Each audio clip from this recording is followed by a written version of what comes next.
Welcome to episode 2 of the Quantum Photons. My name is Aaron, and I am one of the co-hosts of the program along with Stefan. This is a reminder that there is a video podcast production that is probably live at this point on youtube.com/adelayedteacher. Once again, there are going to be elements in this episode where you're going to hear Stefan talk about stuff he's putting on his shared screen. There's things that you're probably going to visually miss out on. So you're more than welcome to hit pause on this, slip on over to YouTube, youtube.com/adelayedteacher, and watch the video production of this podcast. Otherwise, if you don't mind playing at the home game and missing out on some visual cues, continue to listen. And thank you for listening to our podcast. Powered by Riverside FM. All right, welcome to what is both experimental and also not experimental. This is the Quantum Photons. We are currently live on Twitter. We are actually currently live on Twitter at A Delayed Teacher. If you're watching us there, awesome. Thank you for tuning in. I need to mute myself because I am hearing myself in the background. So, my name's Aaron. And I'm Stefan. And this is the Quantum Photons. It's a science podcast. It is absolutely all about science, all about everything.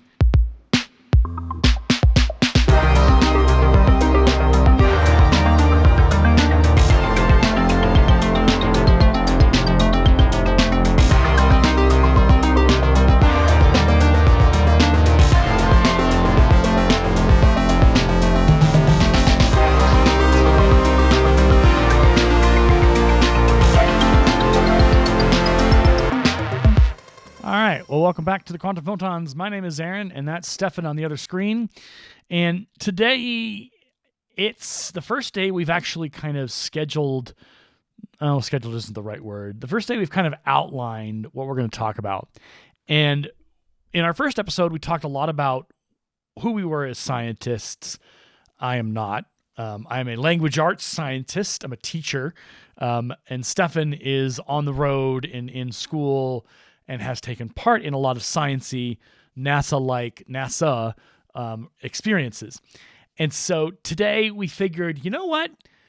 We should start at the beginning-ish and talk about rockets. So we've got an outline, but I will very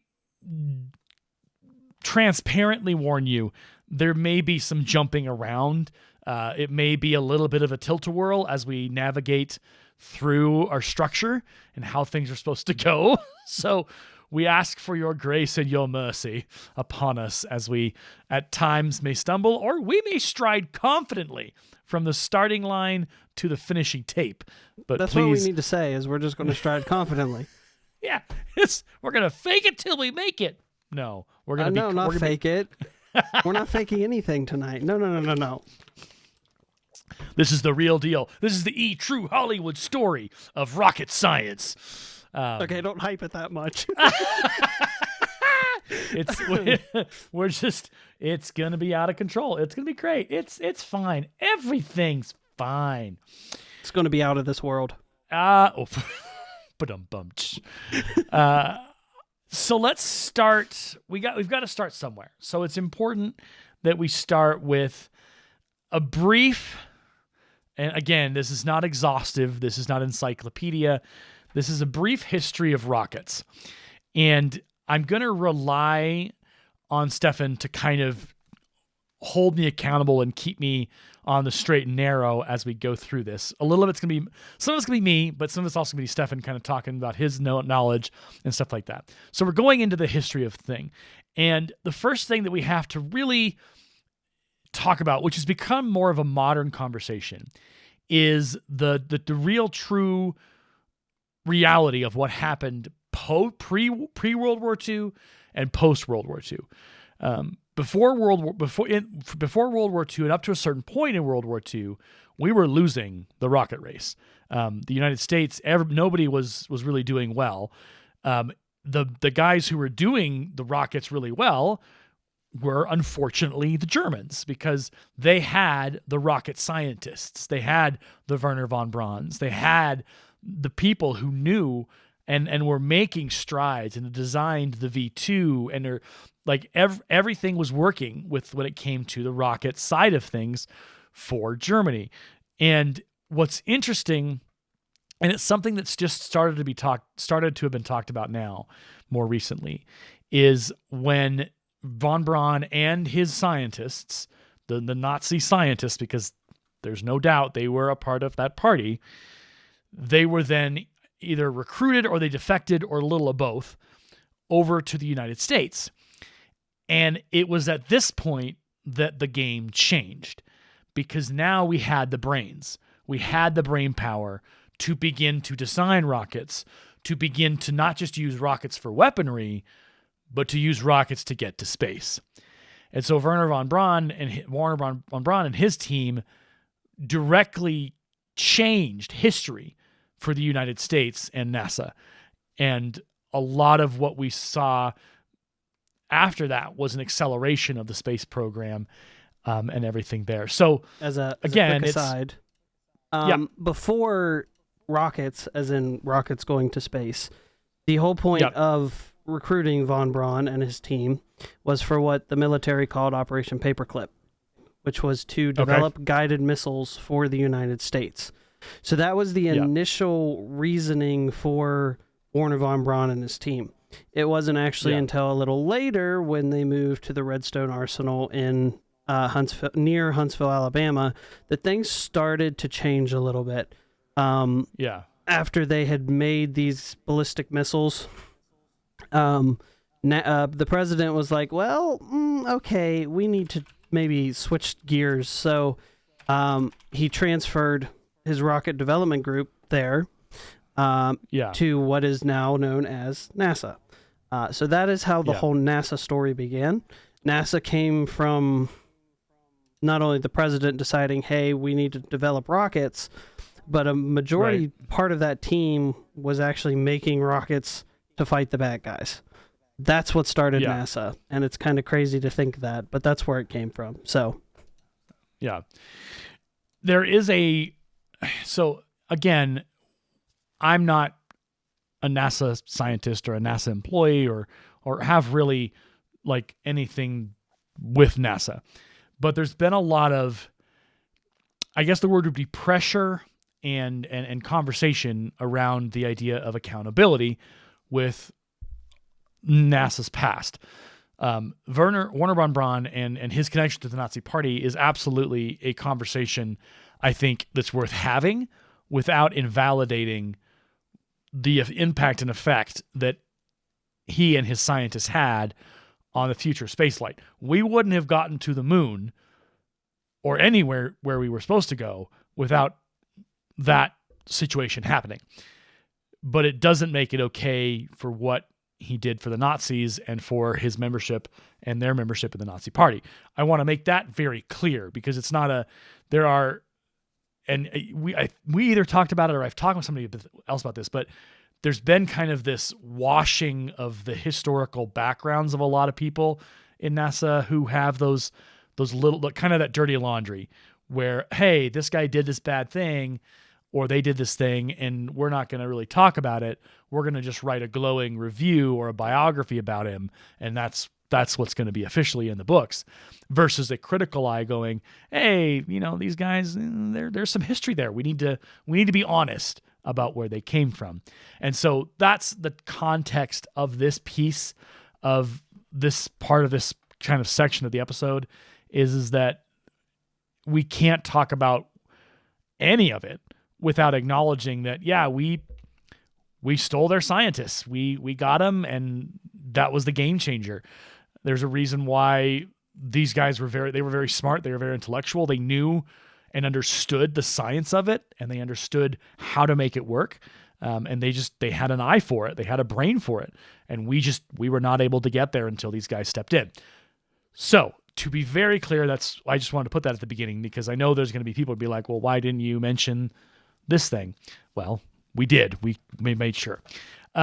So Stefan gathered us a link from sciencelearn.org, which I'm the not knowing guy. I'm the guy who doesn't know anything and needs to learn things. And so why Stefan exists, well, he exists because he's a good guy and he's interesting and he's fascinating. He's got lots of topics. But his part in this podcast is I put the big question out there of like, I literally just said, like line number 2, the various rocket models. And Stefan was like, well, what do you want to know? And I said, everything. And he was just like, okay, we're going to be here for a few hours. So the various rocket models kind of this is a historical thing. So this is pretty cool. Kind of walk us through, I guess, the history of it a little bit and how far we've come and how far we had to go to get there. Okay.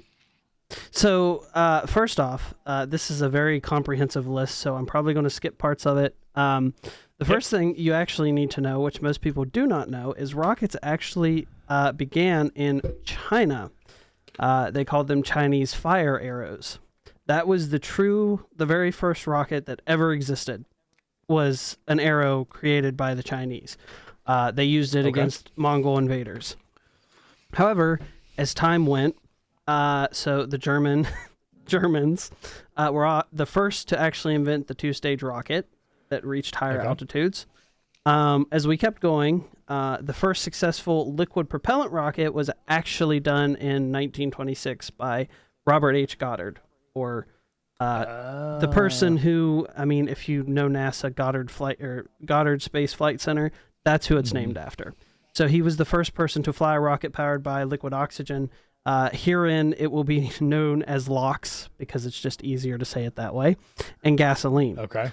Gasoline is not anything that's really used anymore in rocket propulsion, but back in 1926, you didn't have all the intricacies you do now. So the first manned rocket flight was actually Fritz van Oppel, I think is how you say his name. He flew in a rocket-propelled plane in Germany. Next came the V2 rocket, which is really when rockets started to become what we know a rocket as. It was very interesting because the V2 rocket actually burnt oxygen and alcohol. That's how it did its thing.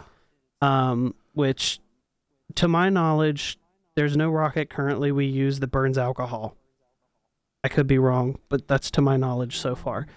Yeah, well, and what's interesting is that it was at a rate of 1 ton every 7 seconds. Mm-hmm.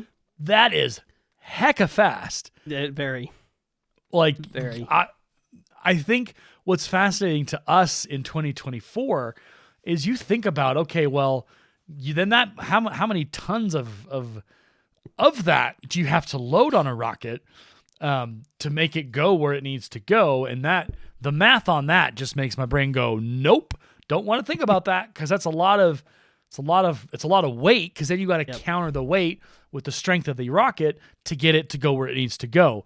Obviously, in 1942, the Germans were very focused on using it for a war type use. Correct. And for using it against civilians and soldiers, which obviously we're not particularly fond of. The V2 rocket was one of the greatest weapons and most horrifying weapons of World War II, because of it was powerful and it did damage. It was also the first rocket ever capable to reach space. Okay. Well, that I did not know. Yep. That's terrifying. Yeah. Okay. So what happens after the V2 rocket? So the V2 rocket was pretty much like the precursor to intercontinental ballistic missiles, ICBMs, or continental ballistic missiles, whichever you prefer. So the next big thing would be the first satellite was launched by Russia, Sputnik 1. Then America was like, we need to launch a satellite, so it went to the Explorer 1. Now, these aren't rockets, but I'm just trying to give a brief history of how this all began. So after that, NASA was founded. Russia then landed a probe on the moon. We launched the first weather satellite.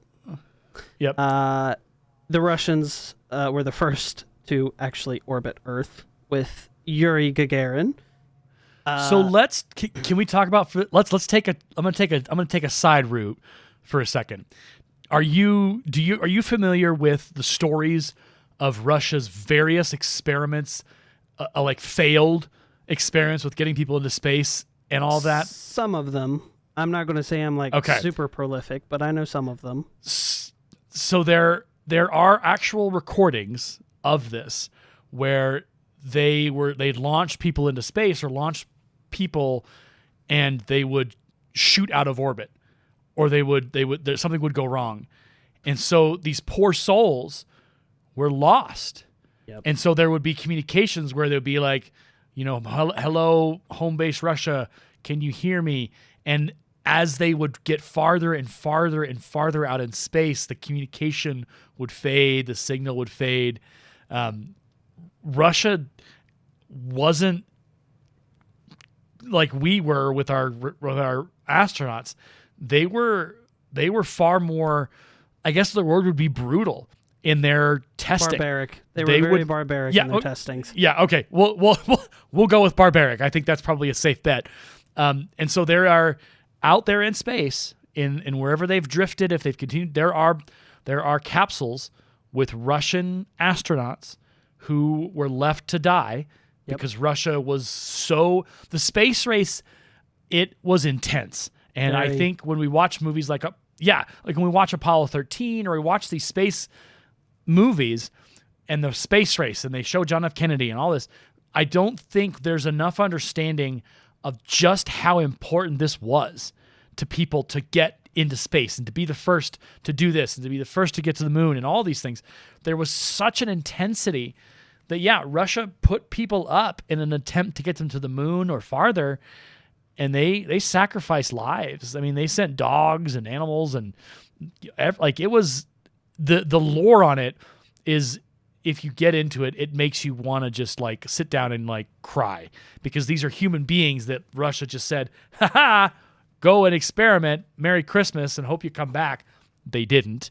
Exactly. And so when you talk about Yuri Gagarin, like, he was the success, but before and even after him, it was a, that kind of delineates the difference between Russia and America. Russia was kind of barbaric, as I said, America was more methodical. They wanted to make sure it would work. They weren't going to try something that wasn't going to work. That's why it took us a little longer to get there, but we got there much safer, much more efficient because of that. So next, if I'm continuing, or you want to say something else, I'm not sure. Yep, if you want to... go ahead. Okay. No, we're good. Let's go. I may have interrupted you. Sorry. It's all good. Okay. So next would have been the first American to orbit Earth, which was John Glenn, which is very prolific. The capsule that he was in was packed with so much stuff, there was only sitting room. That's it. He had no other room whatsoever. Excuse me. So that would be there. The next big thing would be 1969, when the first moon landing occurred. Apollo 11 was the first space flight to ever land people on the moon. Neil Armstrong was the first person on the moon. So I didn't actually know this, but I'll add it. Ed Kernan is the last man to step on the moon in 1972. But they don't really talk about that for him. a second. Yeah, let's talk about that for a second, because if we're going to calculate, now there is a plan, which it's interesting. We're going to take some rabbit trails for a second here. But if we take 2024 and we take 1972, it's been 52 years since anyone has stepped foot on the moon. We've sent probes, we've sent all these kinds of cool rovers and like all these things. The Artemis Orion capsule. Yeah. So 52 years. Now, recently, was it the Artemis capsule that was slated to land on the moon but didn't? No, so that was the test. The Artemis. Oh, okay. That was the first test of the program. Artemis 2 is the one that's supposed to actually officially make that occur. Okay. So, and I can get into that in a little later when I talk about NASA, because we're going to mention NASA later on in more detail. So you were very particular about how they don't talk about Ed. What is it about? Is there something about Ed's story, or is it just he was kind of the last dude, and we don't talk about the last dude on the moon? I don't think it really mattered that much. NASA's biggest thing was getting the first person on the moon. So yeah, Ed was there. He probably got a little praise for it. He was able to say, "Hey, I set foot on the moon," but his reasoning for being there wasn't anything like spectacular, if that makes sense. He wasn't there to make that milestone occur. So that's why you've never really heard of him, because he's not like Neil Armstrong. Everyone knows who Neil Armstrong was. That's one small step for man, one giant leap for mankind. One giant leap for mankind. Yeah. So yeah, his post-NASA activities in 1976, he retired from the Navy and went into private businesses. He did petroleum, starting his own company. He died in 2017 at the age of 82. Did he? He was so he's. I mean, you think about it. You get to walk on the moon. You've had a full life, but he did Gemini. He was a part of Apollo. He was a career astronaut. Okay. So how about here's we go. So as Cernan prepared to climb the ladder for the final time, he spoke these words. Currently, the last words spoken by a human being standing on lunar surface. Quote, "Bob, this is Gene, and I'm on the surface.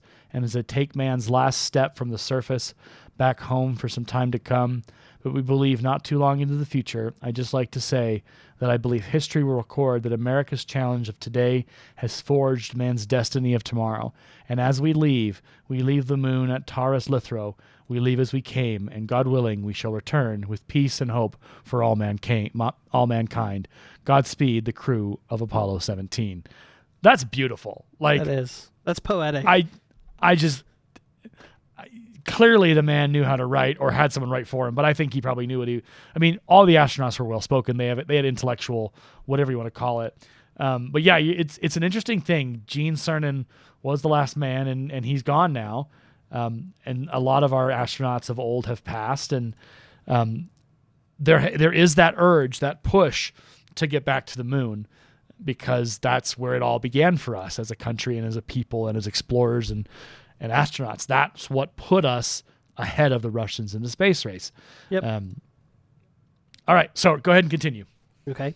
So next would have been another very famous thing, which was the first space shuttle launch.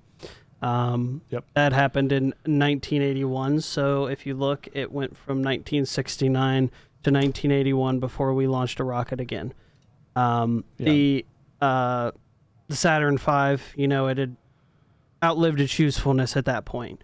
While it was a spectacular rocket for its time and it did some amazing things, we realized we can't really use it for what we want to do next. And the whole reason really for the space shuttle was to begin placing satellites into orbit and starting the construction of the International Space Station. Because the space shuttle had that cargo bay with the robotic arm. They could, take the capsules out and start building things. So that was in 1981. The next big milestone was in December of 2010 when the first private launch company actually went into Earth's orbit, which, can you guess what it is without looking? No, I'm already reading it through. So, well, it was SpaceX. Yep. Yeah. So, which we'll talk about SpaceX more. They launched their Falcon 9 rocket. So, then if we keep going, Juno launched to Jupiter for its 5-year journey to bring back data and observations. We are currently ongoing in space exploration. We've sent the Voyager 1 and Voyager 2 probes, which have both reached interstellar space. Voyager 2 is the furthest. I forget exactly the amount. I actually just talked about it in a college post like 2 days ago, but life's been crazy, as you know, so my brain just sort of... So private companies started to come up. You had SpaceX, Virgin Galactic, Rocket Lab, Orbital, United Launch Alliance has been around a little longer, but it's still a private company. So The world's first private orbital launch site in New Zealand was made by Rocket Lab. They're still kind of small, but they're also at the same time making a big name for themselves. If I recall correctly, their current big rocket is called the Electron rocket. And they have facilities in the U.S. as well as in New Zealand. It's actually a place that NASA can launch payloads if need be. So they have connections with NASA. The first commercial rocket launch from New Zealand was Rocket Lab as well. So they've made huge strides when it comes to launching a rocket from New Zealand, which the reason for that is to get into a certain orbit. But that's a whole nother entire story. So then in 2020, the first launch of a privately crewed flight actually went to the space station, which was the first time since 2000 and something, I can't remember when, that we launched astronauts from American soil with the Falcon 9 rocket using the Dragon capsule. Or the Dragon 2 capsule. This specific mission was called the Crew 2. It was probably one of the biggest hyped missions that I can recall. I watched it straight up. I was like, this is huge. To get us back into space from America was a big thing. And it's successful with a lot more things on the way. So that's a little brief, a brief overview of rockets, where we came from, where we're at now, and what can come here in the future. So, yeah. Well, and what's interesting is and this is the conversation we had yesterday regarding successful models versus unsuccessful models. There isn't really an unsuccessful model because all of them either were tested to the point where they were like, okay, it doesn't work. We need to redesign it. We need to do this, that, whatever. So there isn't really an unsuccessful model because by the time they get, most of the time, by the time they get to the launch pad and are ready to be assembled, they've been tested over and over, which is a lot of what the independent companies have been doing. Elon Musk's company comes to mind, SpaceX, all those guys. Some of them have had rockets explode on the launch pad, and that's part of the quote unquote the testing is to make sure, okay, can it withstand the actual launch? Can it withstand going into space? All those kinds of things that you have to you can't do with somebody in the space capsule or whatever. You have to just, okay, we've built it. Now will it work? And yeah, is it scary to watch a rocket not fall apart or explode on the launch pad? Absolutely. But the reality is that's the only way you know if it's actually going to work, or if it doesn't work, where did you go wrong and how do we need to do better? That's it. And I think because we're in that digital age where, if this had happened in the 1960s and they were doing all these tests, nobody would really know about it because they were conducted, at the Space Center and nobody was really going over to watch those tests. But now in the digital age, they run video feeds from the launch pad and it's broadcast around the world. So yeah, we're watching these failures happen in real time. And so people are like, oh, well, I don't know if this is actually going to work. Blah, blah, blah. It's like, well, no, it will. We just have to test it and make sure. And sometimes they're going to go boom. And we have to then That's Go ahead. One of the biggest things. Cause I've watched SpaceX a lot in the Starship, which is supposed to, take us to the moon and to Mars. And that's one thing they've said at both test launches is that they don't consider it a failure if the rocket explodes because it's giving them more data and more understanding of what they need to refine to make sure the rocket is a success. And that's the biggest thing. I've seen comments of people being like, well, they failed. It's done. They just utterly lost all that money and they failed. Well, you got to think about this. They know that it might not work. In fact, usually they plan for it that early in a stage. They know they're going to lose the money, but they've already, worked that into their budget. They're like, okay, this could happen. We need to make sure we have enough for this, and this. And I mean, SpaceX is funded by Elon Musk. They have no shortage of money. Trust me. Regardless of this. Yeah. I watched both Starship launches, and they were both hugely exciting because you got to see how much that just that one rocket launch changed the whole phase of the second launch compared to the first launch, which is just, it was an incredible thing to see. And that's something that people need to understand. In the rocket industry, in the aerospace industry, you're going to fail. It's part of it. The only way you learn to do what needs to be successful is to fail. And the Falcon 9 rocket failed, I think, 5 or 10 times before it was actually able to land. So the only way you can learn that is to keep trying and trying until you figure out, hey, this is the exact angle we need to come down at. This is the speed we need to hit. Right. You know, we need to make sure these legs are, you know, made of a certain material so that this doesn't happen. And yeah, there can still be failures at times. But sometimes those are unplanned because of things that happen, and you can't really change that. But when you think about it, and most people just, you know, I've had to actually talk to people because they're like, well, it's just a straight failure. And I'm like, no, it's really not. And that's something to understand as we talk about rockets moving on, is that there are failures. You know, nothing is going to be perfect. A rocket can explode. Even a rocket that's been tested and tried can explode, which I'll get a little more into that when we get to a certain point. But yeah, So this is interesting. I'm going to do a little bit of a flashback. So Apollo 1 is one of the biggest tragedies NASA had experienced ever, until we obviously endured the shuttle disasters. The Apollo 1 tragedy, for those who aren't aware, is where Apollo 1 was going to launch, and they were doing like a test or whatever, and they had the astronauts in the capsule, and a fire broke out. And all 3 died because there was nothing to stop it. And the investigation was, it was, the impact upon the entire NASA program at that time was catastrophic.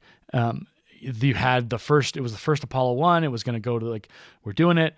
And what was discovered is they hadn't checked and triple checked. They hadn't done all of the homework they needed to do.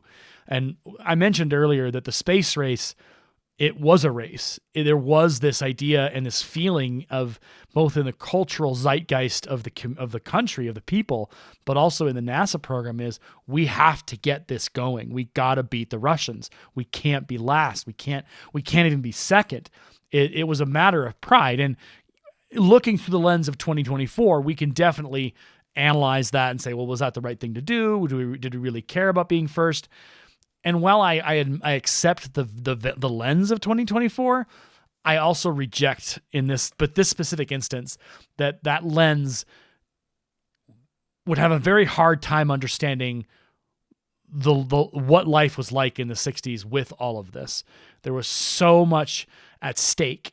This was Cold War stuff. This was our identity as Americans, that we could do this. We were going to get to the moon. We were going to go where no man had gone before. We were going to do this.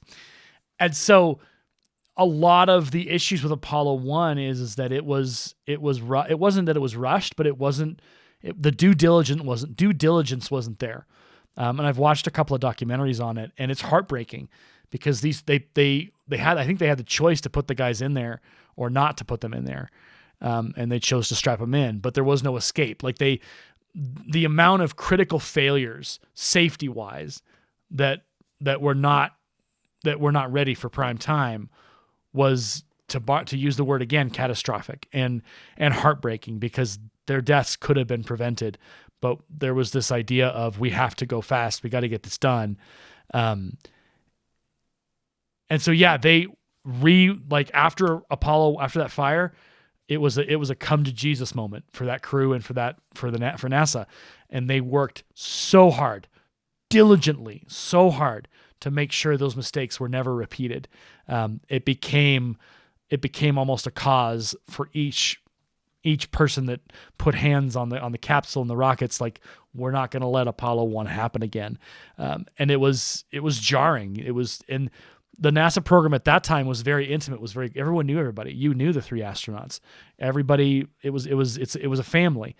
And all of a sudden 3 of your family members are dead because we lost focus. And so to your point about why we do what we do now with running these rockets and running these tests, yeah, does it look unpleasant to watch $1 million, $1 trillion, whatever you want, however much money that rocket costs to put together, to have it blow up on the launch pad?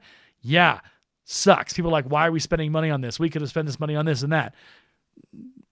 Maybe, but with a lot of these private companies, they're putting up their own money. And it's also that duality of, yes, we have issues here at home, but we also want to look to the stars. We're human beings. We can't not look to the future and look to what's above us and what's beyond the planets and where can we go from here? So there's no easy answer to the question of watching a $1 million, $5 million rocket go up in flames, but Apollo 1 has dictated since that we will take every precaution necessary, and they guarantee you more than likely the lessons of Apollo 1 are probably taught in the SpaceX, in the United Launch. Like those, there may not be a lot of people who are still alive who were in the Apollo program, but those lessons, those harsh realities, they stick around. So to your point, yeah, does it suck to watch it blow up? Absolutely. But what you say is, hey, we now know we got to do this right. This is where it went wrong. Let's fix that. So that when we eventually get to the point where we actually are going to launch Starship into the heavens and towards the moon, there's not going to be a question of, is this safe or is this ready? It's, no, we're going to the moon and it's going to happen. And there's no question that everything's been done to prevent any possibility of repeating Apollo 1 or Challenger or Discovery. Because there's nothing worse than a failure that takes the lives of the explorers that we've put on pedestals and looked to lead us into the stars. So that's where my passion is. My passion is, look, we should never stop exploring. We should never stop wanting to go into the next part of our galaxy, of our universe, or the next exploration step, the next piece that we can grab and hold on to and turn around in our hands and go, this is it. Okay, let's go farther. Let's go deeper. Let's go into the final frontier, to borrow the Star Trek nomenclature. So I've hijacked a little bit here. But Stefan, if you want to pick up wherever you were when we left off, rockets exploding, testing things. So that's one of the biggest things now about NASA. When they actually implemented the Crew 2 rocket to launch human beings, that rocket went through like 3 or 4 different test flights before they actually would approve it to actually have humans on it again.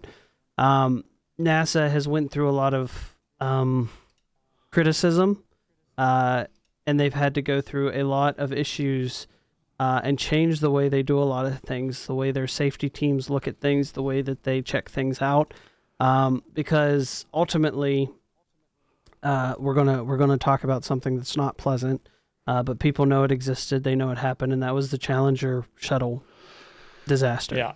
So I've actually watched NASA's investigational video in regards to this. Now, of course, NASA isn't going to tell you everything. You know, they're telling what they need to tell. But the back end of this story is, so I don't remember the temperatures, but the temperatures got like super cold, super, super cold the night before that launch. And the engineer that went and checked the shuttle out could obviously see that there was some stress on the vehicle, but they were like, it's fine. We're going to launch anyways. So if that engineer would have done his job correctly, and I know one thing was NASA was trying to push the launch of the space shuttle. They wanted to get it into space.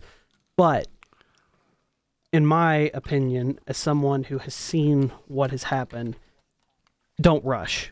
In any way, don't rush. You want to make sure everything is safe for anyone. And that was the thing that happened. one being the engineer, two being that super cold weather, because that when cold weather hits metal, it kind of expands and compresses. So that also did not help the O-ring that actually caused the issue. When that solid rocket booster ignited, what it pretty much did was the flames from it hit the fuel tank. So they came out of the rocket booster and they hit the fuel tank until they punctured the fuel tank. Well, when the fuel tank punctured, all of the pressure, of the rocket just boom. It was just a canister to explode. And in the diagnostics, NASA could see the pressure dropping in that rocket booster, but then it would come back up. But then it went back down again. So, there's a certain point in time where you really have to tell and make sure when you see something like that, you got to be like, okay, there's a problem here. But of course, at that time, it wasn't quite that simple, because it wasn't until right near the end when they started to see a huge fluctuation and they was like, okay, something's wrong. And by that time, there's nothing that could have been done. The Challenger disaster was horrific. It was catastrophic. It was a nightmare.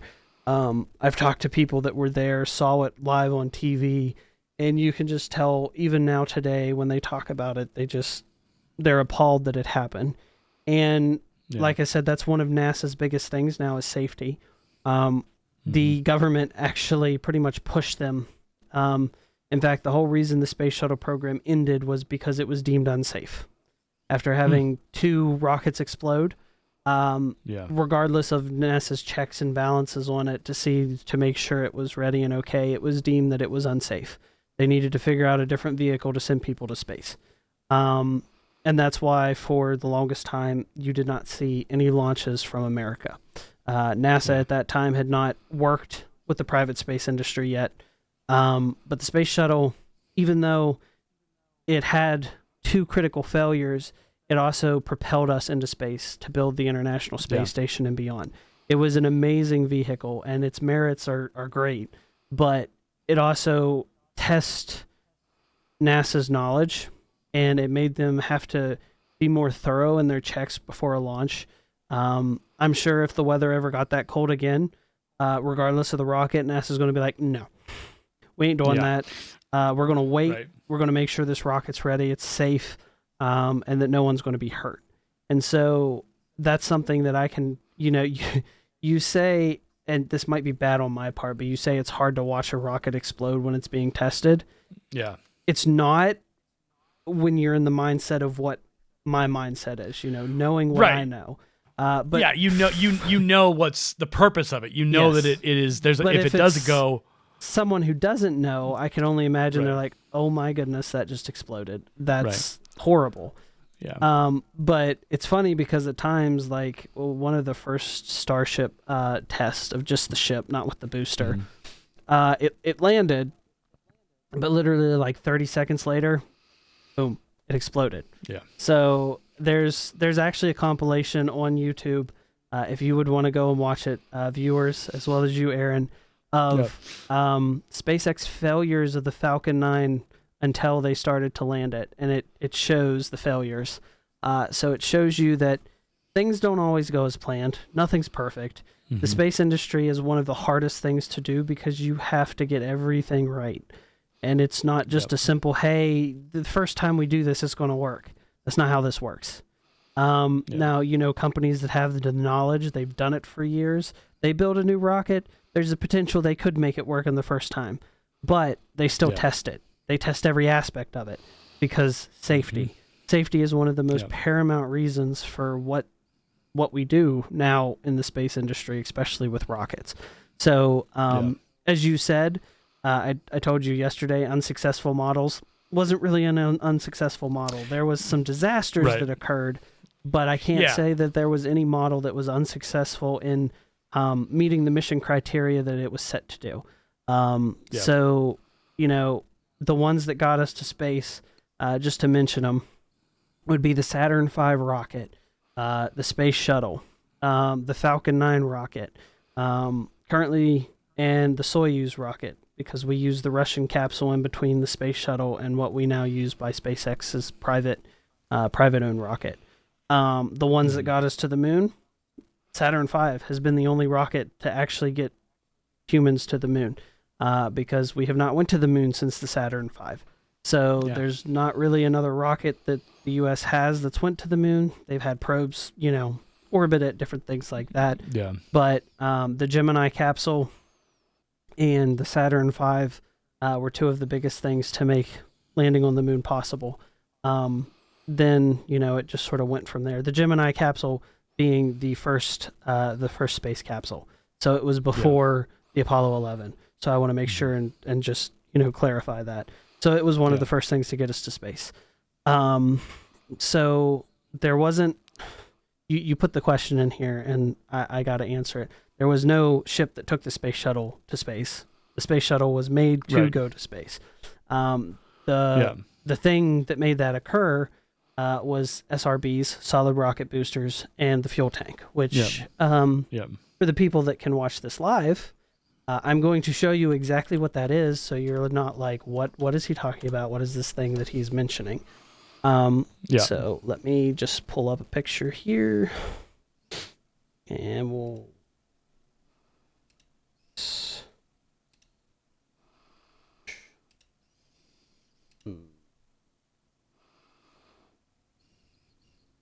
Okay, so right here is actually the Space Shuttle Atlantis launching, like as it's literally coming off the pad. As you can see my mouse here. So these white cylinder type things are the SRBs, or the solid rocket boosters. So they're filled with fuel, and their entire job is to boost the shuttle to a point where it can then get into orbit. The big thing in the middle is the fuel tank. It is what supplied the SRBs with power. And by saying that, I need to make a correction with the Columbia. The leak actually happened. It happened in the SRB, so it happened in this, along one of these O-rings here, and then it punctured the tank, and that's what caused the issue. So that's the fuel tank, that's the SRB, or solid rocket booster. Sorry, I use the acronyms now because that's what I know. But that's the space shuttle. Yeah. In a nutshell, that's how it launched. Now, the space shuttle itself had engines. Those engines also were part of making sure the rocket got into space, but they were not the main driving force to get it up and out of the Earth's atmosphere. That was the whole reason for the SRBs and the fuel tank. Okay. So we talked about the Challenger disaster. The other one, so the Challenger exploded on takeoff, and then the other one exploded on landing. Yep. Talk us through, because again, there were two incidents for very different for different whatever. So talk us through the second and final kind of disaster that put the shuttle service on. It put them out of business. So the Columbia disaster, as you said, was different. It did not happen at launch. It actually happened when the shuttle was re-entering the Earth's atmosphere from space. When the rocket actually left the atmosphere at launch, a few of the panels on the underneath of the shuttle, which I can't really find a good picture of, but they are they're kind of like heat-resistant panels, because when you enter back into the Earth's atmosphere, there's a lot of heat because you're going back down through that atmosphere. So there's a lot of heat being projected on the bottom of that vehicle. So when the shuttle came down, it was pretty much coming down in an arch down in, because the bottom part of it was protected by that heat. Well, a large chunk of those plates came off, and NASA, if I recall, they knew it, but they didn't think it was going to cause an issue. However, if I recall correctly, they didn't think the damage was as bad as it was, is what the thing was. They thought it was minor. Yeah. And to an extent, if it would have been minor enough, they probably could have got back into the atmosphere and been fine. However, because of that immense heat building up, without that protection, it pretty much got inside the shuttle and it just broke it apart into a bunch of little pieces. And the worst thing being is the fact that they say that in both the Challenger and Columbia, the crew was probably alive when this happened. They didn't die immediately. And that's probably one of the hardest things to fathom, especially for the Columbia, considering there was a school teacher on board. And that's even for me, that is one of the most tragic things that I've had to learn. Like I said, the space shuttle has huge merits. Seeing one launch even today is just an Yeah. amazing thing to see. But because of those issues, the space shuttle was deemed unsafe. And I can't say that I blame them, because the loss of, the space shuttles usually had a crew of, let's see, about 7 or 8 people on them, give or take the mission. That's, about 16 lives that were lost because of, the first one would have been negligence. And the second one, I can't say if Columbia was negligence, or if that was just something that happened, because these shuttles were reused. So there could have been an issue that they just didn't know or they couldn't see. We don't really know that fact. Now there's probably people that do know that fact, but it's not something that's common knowledge. That's the difference between the Columbia and the Challenger disasters. I don't think I was born. I'm trying to remember the Challenger disaster. So give me a couple of moments to Challenger explosion was 1986. I would have been 4 years old, so I don't remember that. I definitely don't remember because I wasn't even born. You weren't even born. What I do remember the stories. So Sally Ride was the teacher. She wasn't on the Columbia. She was on the Challenger. So students across the country were watching and like the launch, and there was just this like collective heartbreak at that moment, because they had all gotten to know, like when the space shuttles would go to the moon, or sorry, to the moon, when the space shuttles would go to space, let's make that clear. That'd be cool if a space shuttle went to the moon. I don't know, that'd be fun. But when they went to space, like you got to know the astronauts. Like it was a big deal. Like they were interviewed, they were profiled. Like you got to know their stories. It was a big deal. And when that happened in '86, it was a collective nationwide kind of experience, because everyone was watching it on the television, or everyone was watching it. People were watching it live at the site, and there was just this confusion because it hadn't ever happened before. A space shuttle had never blown up. They were assured to be safe, and so when that happened, it was the nation kind of got put into shock. And Ronald Reagan, the president at that time, had an evening address to the country, in which he put to words about the loss and what it meant for the country. Now, Discovery, I was alive when that happened. You mean Columbia? Columbia. Good Lord. It was 2003. Why am I trying to? February 1st, 2003. Yeah. So I was alive enough in that moment, and that was, I don't know. It was. I do remember that, and I do just remember being just in disbelief that's how it ended, and that they were coming home. I think that's what made Columbia even harder, is that they were coming home, and that they were so close, but we couldn't get them home.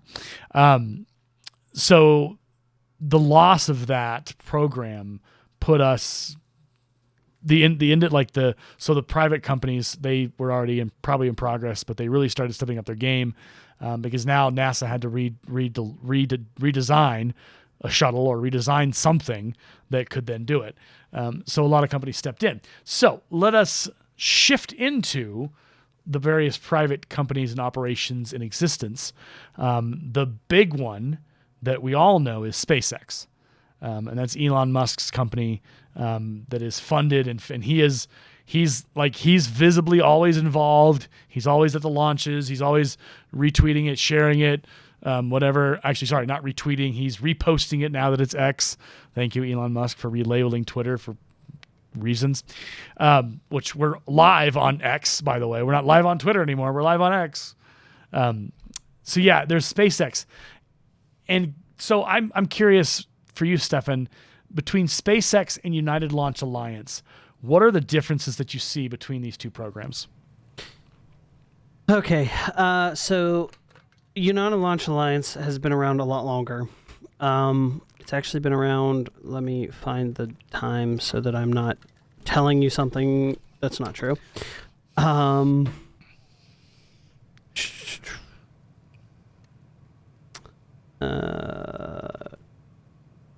on now. Where am I looking here? So, it doesn't exactly say when they started, at least not when I'm looking at their actual site. If I went to Wikipedia, I probably could, but after going to college, they tell you not to look at Wikipedia because it's not an actual, authentic site. So the biggest thing with ULA, and this is what makes them a step above SpaceX when it comes to, quality, would be that they have... so on their website, they say they're combining more than 100 years of launch history. So they've been around a long time, but they're the only company that's ever achieved more than 150 consecutive launches since 2006.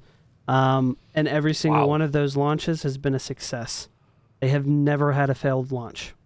So in regards to quality, ULA is where it's at. They're a company that's been around a long time. They're very respected, especially in the aerospace community. They have contracts with the Air Force, NASA, and whoever else. Different companies have them launch different things. They just launched something recently in their newest rocket, which was supposed to go to the moon, but there was a bit of an issue with that whole thing. SpaceX, on the other hand, they're the innovators. That would be my best way to really describe SpaceX, because what they've done is unheard of. We never thought back in the day that we would be able to reuse a booster, to be able to land a booster back down to Earth, and within 6 weeks have it ready to be reused. That is insane. That's just crazy. Now, that didn't happen overnight. That took years of testing, years of refinement. In fact, it was actually to the point that if Falcon 9 did not succeed, SpaceX was bankrupt. They were going to lose everything. And so it was a big push for them. And as we know now, the Falcon 9 rocket exists. I'm going to actually share my screen again to give people just a little view of some things regarding it. Sure. It's just, not that one. So this is the actual SpaceX website. As you can see, the Falcon 9, it says the first orbital class rocket capable of reflight, which is huge. So to date, it's had 291 launches with 249 landings and a total reflight of 223. So all right, let's keep that up there for a second, because I'm gonna for the layman out there, which includes me, we're gonna do 290. We're gonna do 249 divided by computer. Let's go 291. 291. So that's an 85.5% success ratio. That's insane. Yeah. But that's I mean, you can tell because those launches that is calculated are the ones that also failed. That's the ones that failed, because the ones that landed were the successful ones. But an 85% success rate with a rocket that had never been flown before, that was completely new, had never been heard of, to do what it has done now. It is a rocket that everyone's seen, everyone knows it. You hear the Falcon 9 in the rocket industry, you know what it is. And so it's used. So this is the Falcon 9. This is the rocket right here. It is 229.6 feet tall. It has a diameter of 12 feet. Its mass is 1,207,920 pounds. Its payload to low Earth orbit is 50,265 pounds. Its payload to geostationary transfer orbit is 18,300 pounds, and its payload to Mars is 8,860 pounds. Now, I can't say that the Falcon 9 will ever be able to get to Mars. I don't think it's possible because it just doesn't have the fuel needed to be able to do that. But it is really cool because the site allows you to see the stages, the engines, the landing legs. So if you really want to check this out, like, you know, at a more deep level than what I'm doing right now, this is a way to do it. And one of the coolest things about this rocket is it has grid fins on it. Those grid fins are actually, when the booster's landing, those grid fins help to maneuver the rocket as it's coming back down to Earth to where it needs to go. Interesting. And that's one of those things that they have to program. So that's Falcon 9. That's SpaceX's probably most prominent rocket. Next would be the Falcon Heavy.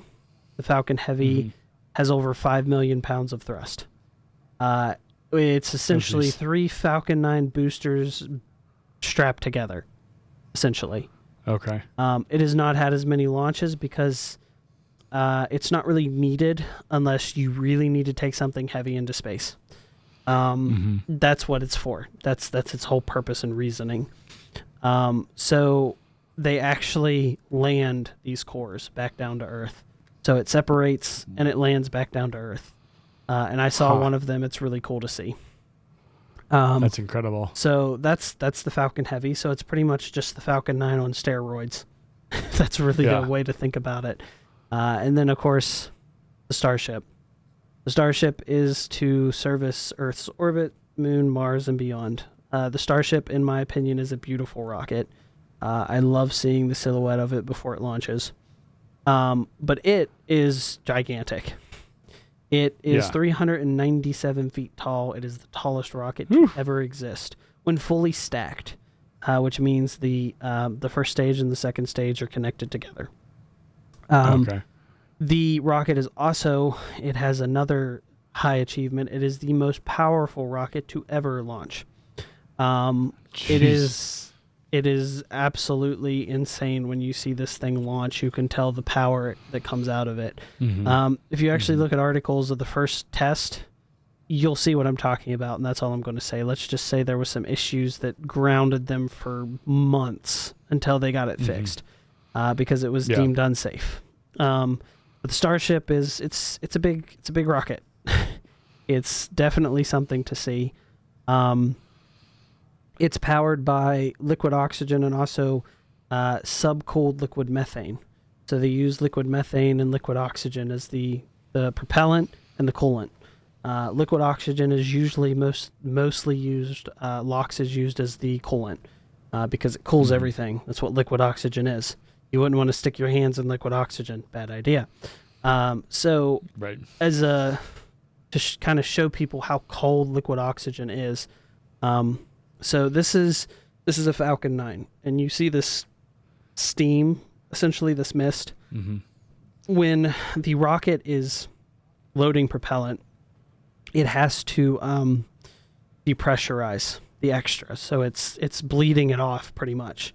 So of course, Florida, it's cold or it's warm, so that reaction shows you this is liquid oxygen. This is it coming back out. So when you see a rocket launching and you see the white clouds, what that is that's the coolant that is being bleeded out. The extra that's being bleeded out as the pressure's rising. So that's why you see that so prominently when a rocket launches, because of that. Now, if you're in a place where it's warm, it's not quite, or cold, it's not quite so prominent to see so much of the liquid oxygen. But most of the places we launch are pretty warm. California, Florida, Texas. So you usually see it. So that's SpaceX. United Launch Alliance has what they call the Vulcan rocket, which is actually their newest rocket. It just launched a few weeks back for the first time. So it is, as you can see, they have all kinds of numbers. United Launch Alliance is huge in giving you information about their rockets. So I'm not going to read all this, but if people want to look it up, they can go to their website, United Launch Alliance, and then just go to the Vulcan rocket. But they tell you literally everything. If you really want to learn, they go deep, giving the infrastructure updates of how it's built, where it's put together, how it's put together, all those things. So they've had the Atlas V, the Delta IV, and the Delta II. These rockets they've stood the test of time. Let's say that. So United Launch Alliance, like I said, they're a company that they're reliable. You know that when they launch a rocket, it's going to work because that's their goal. Yeah. That's what's made them who they are. It's a lot like the comparison like you would make, and this is just kind of what I was thinking in my head. Like SpaceX is the Corvette. It's the shiny red Corvette that everyone goes, ooh, that's a nice looking machine. I like, oh yeah. And then ULA is kind of like that old reliable station wagon that has a good engine's got good performance. It's going to get you there. You know, it might not look shiny, but you know, it's dependable. It's always been there. You've never had to like go back and rework it. It's consistent. It's the workhorse. I think it's very interesting because like ULA, I've seen some friends talking about it on Facebook here and there. I've been like, oh, ULA. I was like, oh, that's interesting. I was just learning about with that with Stefan. And then to like when you go to SpaceX, like it's all about we launched a car into space with spaceman music and they, you know, all this stuff that is cool. And I don't deny that it's legit, but it kind of feels like sometimes ULA they're just under the radar. They're doing the job they need to do. And then, you know, SpaceX, it's like, look at how pretty our ships are. And so that's a very an oversimplification of the situation. Yes. But it feels like, you know, like it. Yes. ULA is very much very open and like wants to give you information and is kind of the neighborhood guy. Oh yeah, he's doing some cool stuff, you know, whereas SpaceX is, you know, they've got a mansion with massive projects they're always working on. But I think both companies are valid. Like both companies have money behind them and they're working on it.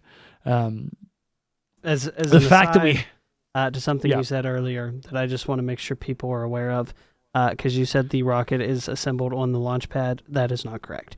Okay. They are constructed in these buildings. Okay. So ULA has their own building. And they're kind of, I guess you'd call them, well, what NASA calls theirs is the VAB or vertical assembly building. They bring the rocket and they put it straight up and then they build it, put it together, and then they roll it to the pad. So just a little aside for you to know as well. But this is another thing about ULA. If you're looking, Aaron, they photograph everything, literally everything. They'll show you what they're doing. SpaceX is not that way. They're, like you said, they're very private about things. They don't really share a whole lot, but ULA is like, yep, we're here. We're doing this. We want you to see it. It looks really cool. We're proud of it. So that's that. Next would be NASA, which we got to talk about NASA, of course, because we've badmouthed NASA's shuttles, so we need to like redeem them here. Right. NASA has built a rocket called the Space Launch System, or SLS for short. It is a rocket. I mean, that's what it is. But it is a rocket that is reusing parts of what was used for the space shuttle. And that's one of those things where you can really get into a conversation with people. I did a school paper about it, and I'm like, why is NASA going backwards in technology? Well, NASA's administrator... he believes that going with the tried and true method is going to save. While a lot of people believe using the private space companies to do these things is better because they're innovative, they're changing it. But it took way longer than it should have to create this rocket because of the fact that they wanted to reuse old parts. The RS-25 engines were used on the space shuttle.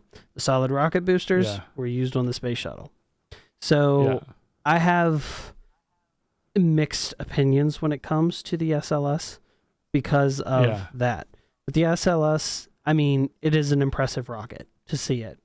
NASA has worked to make it an impressive rocket. They actually launched it successfully, but it's not able to be landed back down with boosters. You know, that's another thing with Starship. Starship is looking to be able to reland the stage 1 in the gantry, this gantry here that you see. They call these chopsticks. Yeah. They're wanting to be able to slide that rocket straight back down into those chopsticks to be able to reuse it. That's going to take time. Yeah. That's going to take time. But that's exactly what this is used for, if you was wondering what those arms are for. They're trying to essentially catch a rocket out of space. Never been done before. But again, excuse me, SpaceX, they do crazy things. I think that should be their mantra. But SpaceX, we're crazy. Right, exactly. So, but this is the SLS and the vertical assembly building being built. So it looks a lot like the space shuttle in some respects, the core stage and the 2 rocket boosters. But the biggest thing is the Orion capsule up here. That's what's going to carry astronauts to space through the Artemis program, which we mentioned. Artemis's plan is to get us back to space, to the moon, where NASA wants to eventually colonize the moon. And once the colonization of the moon has occurred, they want to move on to Mars, which is where SpaceX is looking to go as well. But SpaceX is also going to help get us back to the moon as well. That's one of the reasons there's been a lot of testing of the Starship, because they're trying to prepare it and get it ready for launch. Yeah. So those are just some really, like you said, entry level. Well, and I think it's interesting that like they want to get back to the moon. They want to build a colony on the moon. I think the harder job is going to be getting to Mars, and not just getting to Mars, but getting onto Mars and surviving Mars, because that's the wild card. We know enough about Mars' environment through the rovers and all that, but we don't know what's going to happen when we try and put human beings on the planet or on Mars. Like, we know, but we don't know. Like, that's part of what I think one of the things that a lot of people don't know, I don't know if you even know this, but it has been determined that don't even ask me how long ago this was, but it has been determined that Mars had a completely different environment on it. It was a thriving environment, lush with water. So a lot of why NASA has sent the Perseverance rover and the other rovers there is to determine what changed, what happened. Yeah. Is there signs that someone or something lived here? That is one of the jobs of the Perseverance, or what they call the Percy rover. One of its jobs is to gather samples to potentially bring them back to Earth, but to search for any signs of alien life. And that's been its whole mission. In fact, an article today, the Ingenuity helicopter that went with it, it was pretty much finished. It did its final mission, so it is now done. But Percy is still active, doing what it's supposed to do. So, yeah, Mars is a very harsh environment, like you said. When it comes to colonizing Mars, a person that has the game plan is Elon Musk. He already knows what he wants to do. He already has game plans set of how he would do it, and that's his goal. His goal is to occupy Mars. That's the whole reason why SpaceX was really invented. That's been his goal from the beginning, and he's pushing towards it. And the people that work for him, that's their goal as well, because that's what they want to do. And there's some brilliant people at SpaceX. Brilliant, absolutely. To be able to do the things that they do, to be as innovative as they are. But that's in any aerospace company. NASA has those people. United Launch Alliance has those people. Maybe here soon I might be one of those United Launch Alliance people. But fingers crossed. Fingers crossed. Yes. But the fact of the matter, like I said, aerospace is ever changing. In most cases, it's new technology. Like I said with NASA, it's kind of went backwards. And when I read the article and Yeah. learned about that, I questioned it a little bit. But I'm not the administrator. I can't make those decisions. He makes those Yeah. decisions. And like I said, the SLS has its merits. It's a rocket. It works. But it seems like going back in technology isn't always the greatest thing to do. So, Well, I think if you were, again, as an outsider, I'm not nowhere near any of these programs knowledgeable or understanding. But when we looking from the outside in, it does have, when you compare the different models of rockets from ULA to SpaceX to NASA, you have a hard time not wanting SpaceX or ULA to succeed, because they're new, they're different, they're advancing, they're changing the game, they're seeking out the next big thing, they're trying to innovate and rework and reimagine and remodel and take the next step into the future of space and exploration and the journey. Whereas looking at that setup from NASA, and I understand why they say we're reusing stuff we already have, but it also brings into question, and there's, obviously there's complex layers to this, right? So NASA funding is an issue. NASA, programs that they're allowed to use based upon who's in power in the presidency and who's in the House and the Senate, and all of that, all the budgetary items that, depending on who's holding the purse strings and who's playing games and who's trying to win points, whatever, that directly impacts and affects NASA among many other federal programs. And so with NASA, my guess, and it's just a guess, again, there's no knowledge, it's just a feeling, is that they're like, we need to save money. We need to be able to validate our existence. And to validate our existence, we're going to use what we already have and innovate as much as we can using everything that we have in the warehouse or everything we've got in the system, to then put forth a program, a launch system that's functional and will do what we need to do. It's just not going to be as shiny or functional in the ways that these other private companies have managed to put together.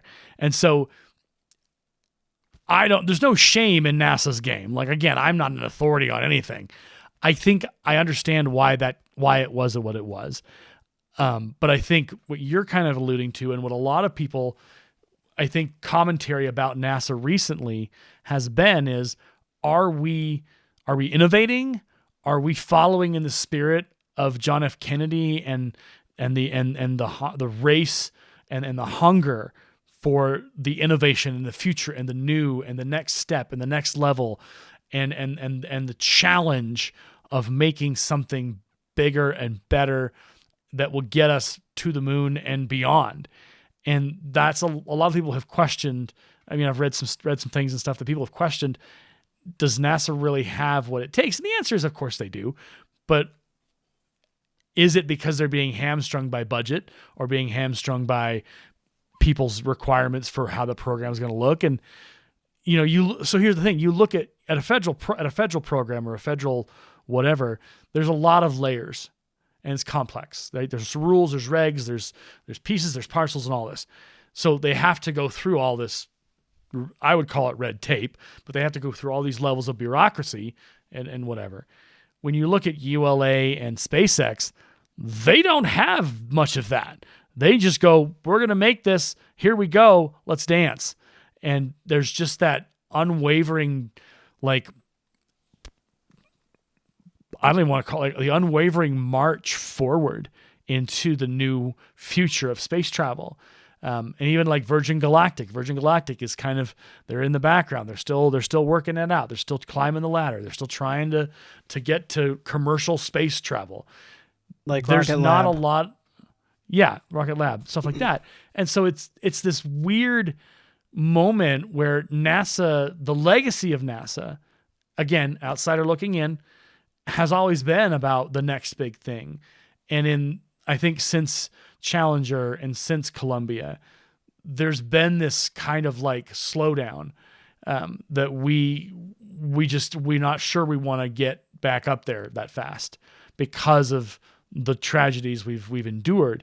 But it's also and again, this is an I feel statement. This is, again, just a natural reaction from me is we honor the ones we lost, but we don't let that stop us. We don't get stuck in this place of, well, we just aren't going to use the new stuff. We're going to use what we always had, and that's going to work. And maybe, but are we reaching for the stars, or are we just looking to them and hoping that this gets us where we need to get? That's a metaphor I'm saying. Obviously, I'm not saying like we're not reaching. We are. They're putting together a program. NASA is doing stuff. But it's like, are we just kind of looking to the stars and making it? Or are we reaching for the stars and going, I want to get there. Let's make it happen, and let's take some risks with some equipment. Let's test it thoroughly. Let's innovate. Let's challenge SpaceX. Let's challenge ULA. Like, I don't know. It's just, again, I always, the shuttles, I would watch them as I was a kid. I would watch the space program. I would just, because I was a Star Trek fan, right? I'm a Star Trek kid, and looking at those space shuttles and looking at those launches and just going, whoa, we're getting there. We're going there. And then it stopped, and we're still going. I mean, we use Russian launches, Soyuz capsules, and we're still going to space, but we're just kind of maintaining.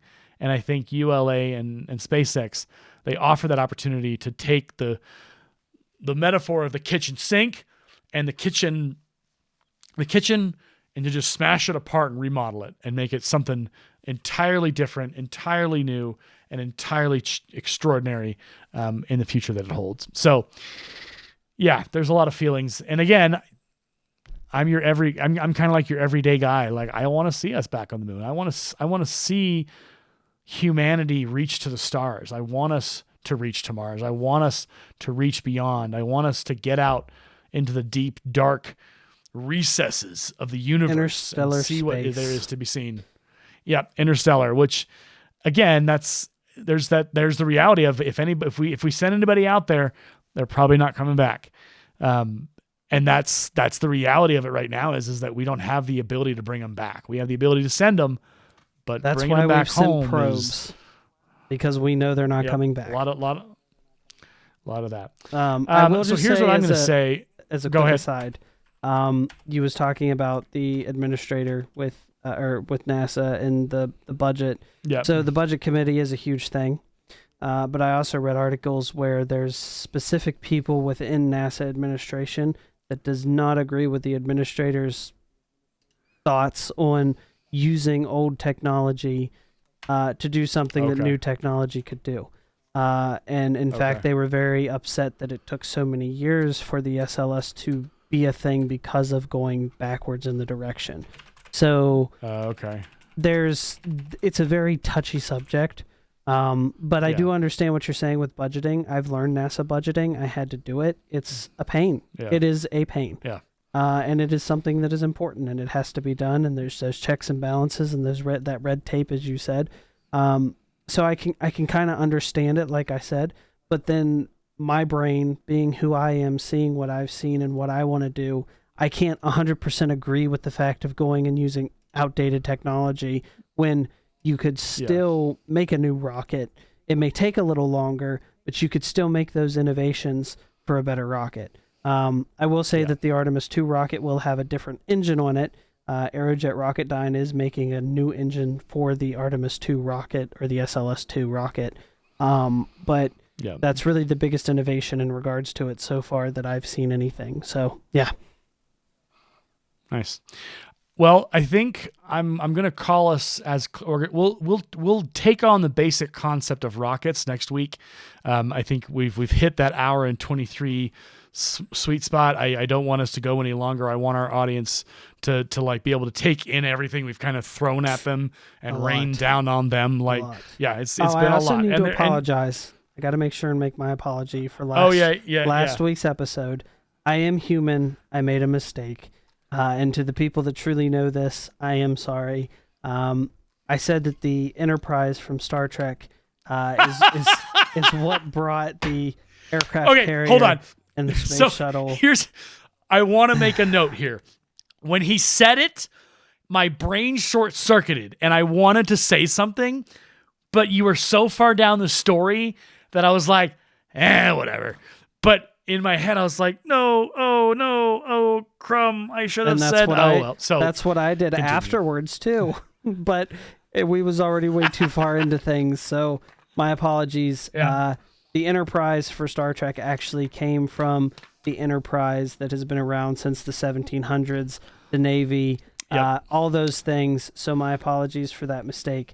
I knew I did it. And, like I said, we're all human. We make mistakes. There's a lot of information that we try to retain in these podcasts, and sometimes that may get a little jumbled or mixed up. But I just wanted to make a thorough apology for that, to make sure I knew what I was talking about, that the correction was made.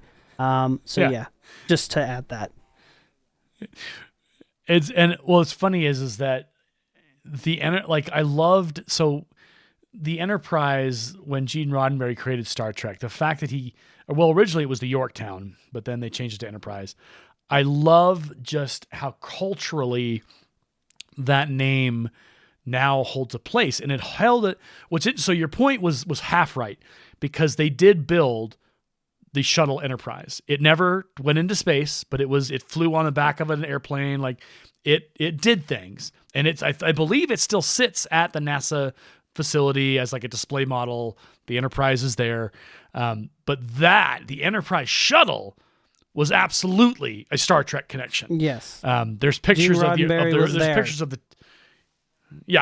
the TOS crew. There's pictures of them standing next to the Enterprise as they roll it out.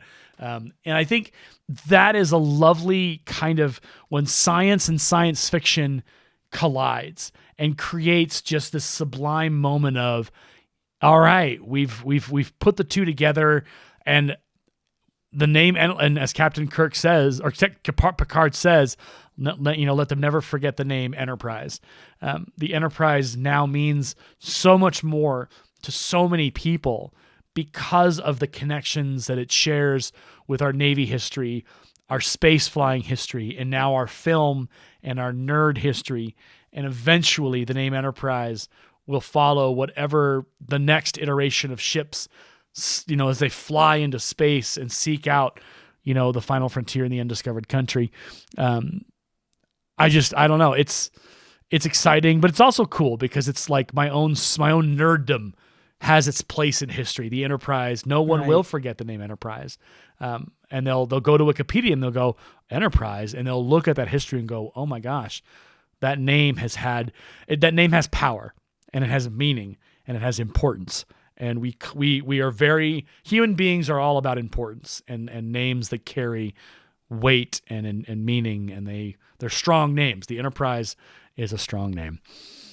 So next week we'll talk about rockets and how rockets go and all the things. We'll also have more topics to talk about. Who knows if we'll actually talk about aliens?